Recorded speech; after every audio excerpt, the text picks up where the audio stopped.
Nikolai ni nini?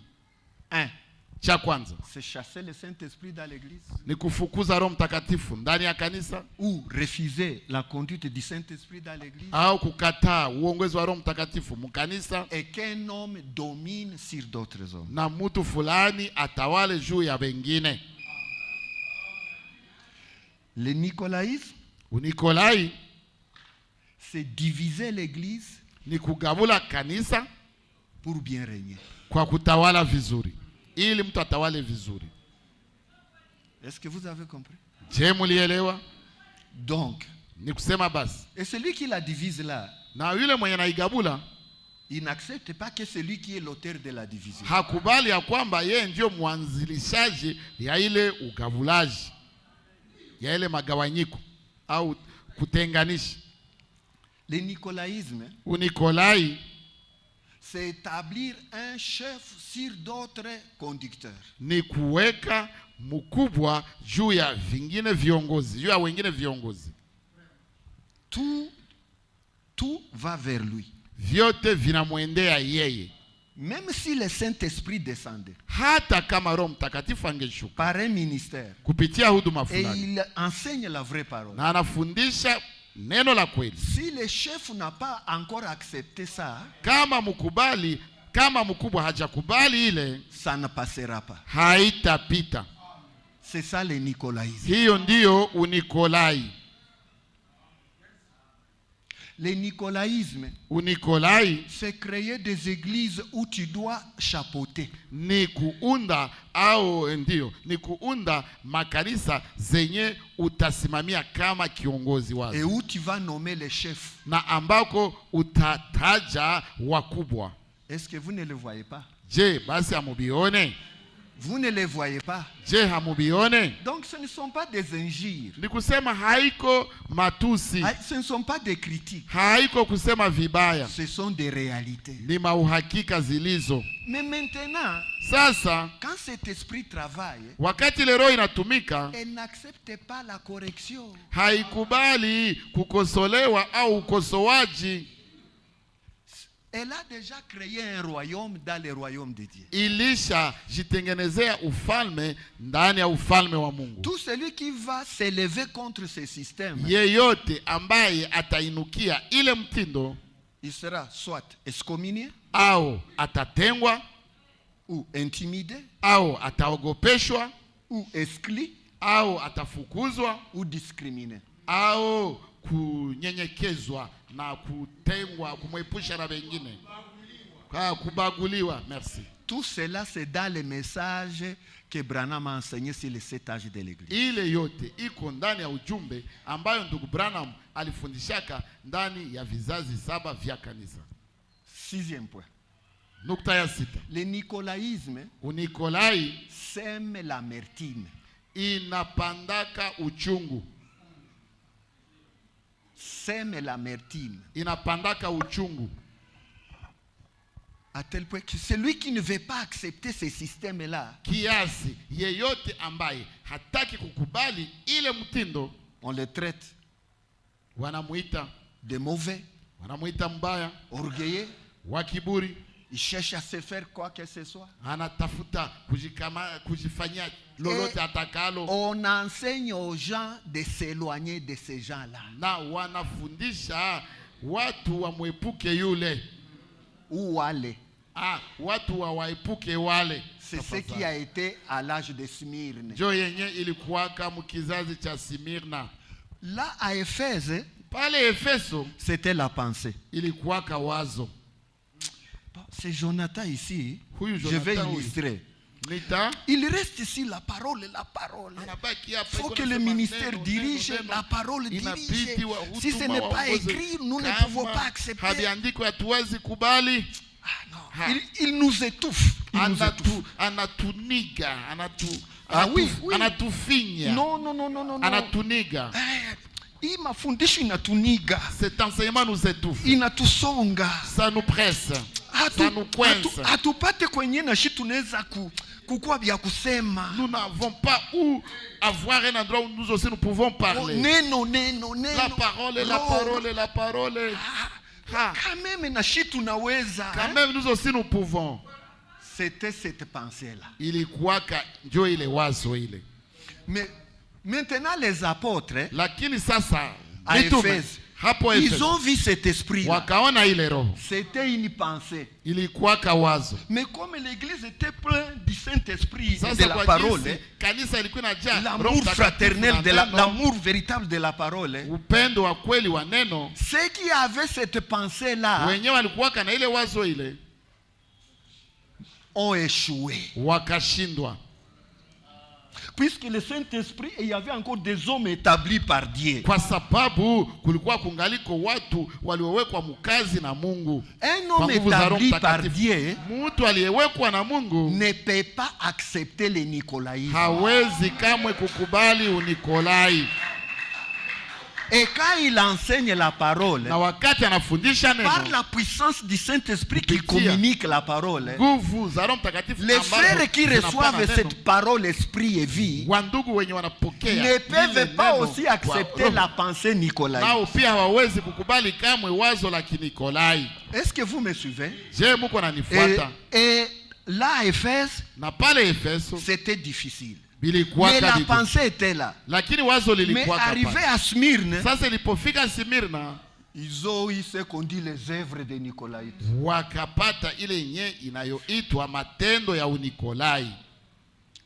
Ils commençaient à exclure les prédicateurs qui ont la parole, qui voulaient garder la pureté de la parole. Ils les ont écartés. Comment? Sukumia pembeni. Aye. En enseignant l'amertume. Mukufundisha uchungu. L'amertume, c'est la mort dans l'église. Uchungu ni kifo mukanisa. Est-ce que vous suivez? C'était les œuvres. Mais maintenant arrivé à Pergame, on termine. C'est devenu la doctrine. C'est lui qui ne veut pas de nous ici. Qu'il s'en aille. Huyu pasteur anatusumbua Bible mafundisha mitume. Non frère, anajiona, anajivuna. Non, est-ce que mko mnasikia njama? Est-ce que vous suivez les tactiques? Munifate mzuri. Suivez-moi très bien. Na vile kila mhubiri, et comme chaque prédicateur, kabla hatuyapata ukombozi wa mili yetu, avant que nous n'ayons la rédemption de nos corps, avant que nous n'ayons, comme nous n'avons pas encore reçu la rédemption parfaite de nos corps. Jacobo a une certaine faiblesse. Jonathan a une certaine faiblesse. Le bien-aimé a une certaine faiblesse. Mais tu ne verras jamais sur lui la faiblesse de la parole de Dieu. Lorsqu'ils enseignent la parole, ils vont la présenter telle que les apôtres l'ont présentée. Et s'il faute, il va il va dire, moi j'ai fauté, mais ça c'est la parole de Dieu. Même si ça me frappe, il dira, ça c'est la vérité. Maintenant ces gens-là, d'abord cette question, c'est parce que toi tu es très long. Moi je ne peux pas faire passer ça à la chair. Parce que c'est toi et ta brebis.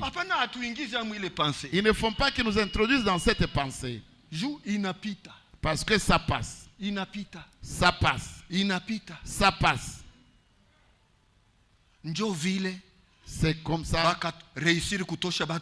C'est comme ça qu'on a réussi à faire les hommes véritables qui avaient l'épée de la parole, qui gardaient la pureté de la parole. Nous aussi nous pouvons conduire. Parce que le ministère c'est l'esprit. L'esprit de Dieu pour corriger les esprits dans l'église. Ils ne peuvent pas supporter la correction de la parole de Dieu. Et voilà, ils s'élèvent alors, ils exploitent les faiblesses. Ils commencent alors leur affaire. Et c'est là qu'alors ils établissent la doctrine. Celle qui était une pensée s'est transformée en œuvre. Et plus tard maintenant, il l'établit comme doctrine. Jonathan devient pasteur de pasteurs.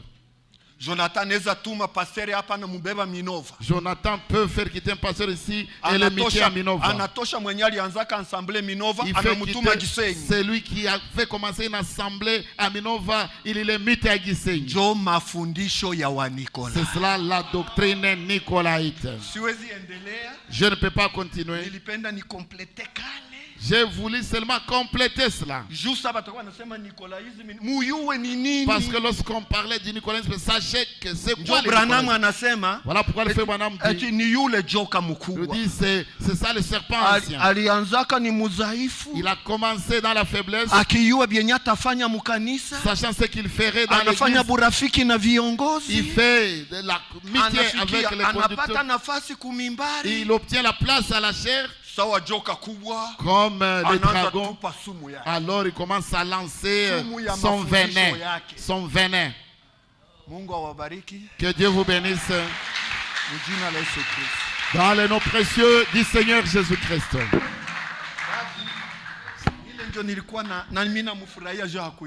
Et c'est ça que j'avais. Et je me réjouis de lui parce qu'il ne m'a pas bloqué.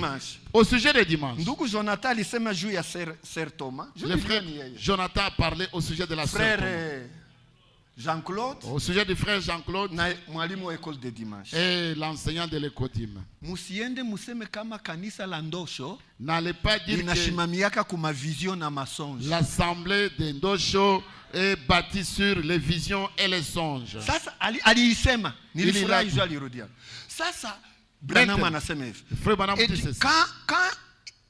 Quand Dieu te parle, wakati Mungu par vision, les visions, par songe, par prophétie, regarde l'écriture. Angalia andiko. Tout ce que les Jean-Claude ont dit, je vous demande vous tous, ramenez ça aux Écritures. Si ici on ne vous enseigne pas les Saintes Écritures, que vous sachiez que ces songes sont faux.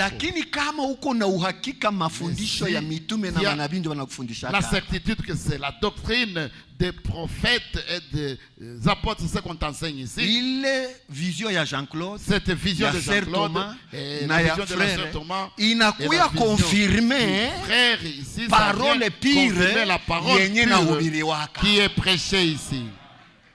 Que Dieu vous bénisse. Mungu awabariki.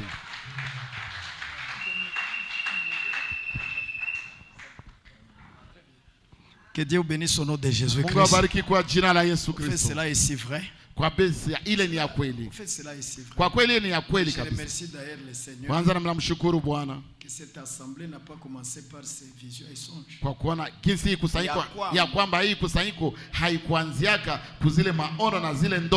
Bon, mais Dieu a parlé à celui-ci et à celui-là pour qu'il sache où il peut aller écouter la parole. Donc c'est à lui. Vous voyez, c'est à lui. Si on a aussi pris ça pour laisser passer ça, vous voyez, c'était aussi pour vous persuader et confirmer que Dieu a lui-même rassemblé. Mais nous avions aussi posé la question le même dimanche. Est-ce que nous vous avons un jour enseigné quelque chose de faux? Parce que ce que l'on enseigne, c'est ça, c'est ce qui prouve si on est vrai ou faux. Comme le frère vient de l'insinuer encore. Et même la nature des visions ou songes. Donc, du point de vue de son espèce, même ça doit être ramené à la parole. Est-ce que c'est songe scripturaire? Est-ce que c'était visuel scripturaire? Parce que ça doit commencer aussi par là. Si ce n'est pas scripturaire, on oublie. Mais si c'est scripturaire, ça va. Ok, très bien. Ça se voit être scripturaire. Mais est-ce que ici où Dieu m'envoie, il y a la parole du Seigneur? Parce que aussi, j'allais ajouter ceci. Dans beaucoup d'églises, des dons donnent la louange de ce qu'il y a là-bas. C'est un serviteur de Dieu. Beaucoup de choses là. N'est-ce pas? Et tout ça, c'est ce que le frère venait d'insinuer. Vous ramenez ça à la parole de Dieu. Parce que si la louange qu'on donne là-bas n'est pas conforme à la Bible, c'est un faux esprit, c'est tout. Et nous ne bâtissons pas sur ça pour dire oh, le Saint-Esprit a dit, le Saint-Esprit a dit, ainsi dit le Seigneur, celui-ci est mon serviteur. Les serviteurs de Dieu ne les reconnaissent pas parce qu'un certain don a parlé. Le serviteur de Dieu est reconnu par la parole. À la parole. La parole ne les confirme pas. Tout le reste ne va pas nous séduire. C'est ce que nous venons de dire. Que Dieu vous bénisse beaucoup. Mais il fasse grâce à chaque frère et à chaque soeur. C'est le frère de toutes ces questions, je ne les connais pas. Je me pose si réellement c'est un frère d'ici qui a grandi ici, qui a été élevé ici. Si vraiment c'est un vrai croyant d'ici. Un vrai croyant d'ici. Oui. Et s'il est d'ici, peut-être c'est comme s'il n'avait rien pigé jusque-là. Il n'a jamais compris quoi que ce soit. Oui. Nous autres, vraiment, nous avons pitié nous avons seulement pitié lorsque nous apprenons des choses comme ça. Nous sentons seulement la compassion lorsqu'il y a des choses comme ça. Nous entrons en prière pour prier. Seigneur, aide ce frère, vraiment fait quelque chose pour qu'il comprenne. Et je me proposais de connaître vraiment le vrai auteur. Pas pour un combat. Non. Mais seulement lui parler seulement face à face comme ça. Souvent nous amenons des choses comme ça en pleine église. Parce que nous savons ce que l'ennemi fait. Celui-ci a son idée, sa pensée. Il commence à l'entresemer par-ci. Alors d'emblée, nous venons seulement avec l'épée de la parole. Et nous taillons seulement cela en pièces. Si c'est une fausse pensée, si c'est une incompréhension, comme ça l'autre qui est présent, il a la vérité déjà. Il ne cherchera plus à venir nous poser cette question. Si on lui a déjà parlé,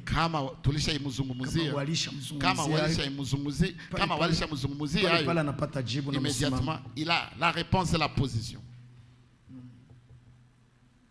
C'est grave. Oui. Mais il y a beaucoup de petites choses là, mais on y revient. Si vraiment c'est notre frère en Christ, si vraiment c'est un frère qui nous aime, qui aime la vérité, s'il peut venir nous voir, vraiment dans l'amour, on va parler. Et certaines choses peuvent être élucidées. Nous disons grandement merci à Dieu alors. Et moi, personnellement, j'aime les questions. Ça me donne à connaître si un tel est dans quel état. Et de voir comment s'occuper de lui. Pour le Seigneur. Parce que nous sommes là pour le salut des âmes. Et nous ferons tout ce que nous pouvons. Au degré de la grâce que Dieu, autant que la grâce de Dieu nous les donne, nous ferons tout ce que nous pourrons. Comme Paul l'a dit à Timothée. Un serviteur de Dieu ne doit pas se mêler dans, il ne peut pas se jeter dans des discussions. Mais il doit être il faudra que je lise vraiment cette écriture-là. Nous sommes dans Timothée. C'est 2 Timothée. C'est comme ça qu'il faut traduire, frère. Pas nous sommes, parce que je n'ai pas dit nous sommes. C'est 2 Timothée. 2 Timothée, tafadhali. Ni Timothée wa pili, sura ya pili. Peut-être que c'est le verset. Labda 14 ou 10. Verset ya 14. Nafikiri ni pale chini kidogo. Je naweza kupata miwani zangu ndugu?